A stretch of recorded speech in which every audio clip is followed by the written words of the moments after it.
സുഹൃത്തുക്കൾ അന്നത്തെ യാത്ര ഞങ്ങളൊരു ബൈക്ക് തേടിയുള്ള യാത്രയാണ്.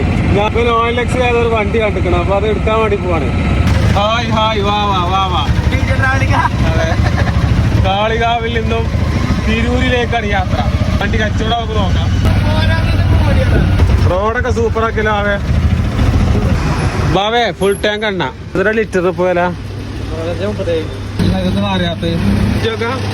831 ഉണ്ട്. എണ്ണ ടാങ്ക് ഫുള്ളാക്കി ഞങ്ങൾ യാത്ര തുടരുകയാണ്. അടിക്ക ടയർ പഞ്ചറോക ഇതറാ ഓട്ടോ നിങ്ങൾ ഉറങ്ങാൻ വന്നാ പണിക്ക് വന്നാ? അവേ പണിക്ക് വന്നാ, ഉറങ്ങാൻ വന്നതല്ല. അപ്പൊ സുഹൃത്തുക്കളെ ഞങ്ങൾ യാത്ര വീണ്ടും തുടങ്ങി. പഞ്ചറോക 100 രൂപ. ഞങ്ങളുടെ യാത്രയിൽ വത്തക്ക അല്ലെ, തണ്ണിമത്തന്ന് പറയില്ല. അങ്ങനെ ഞങ്ങൾ ഇനിയും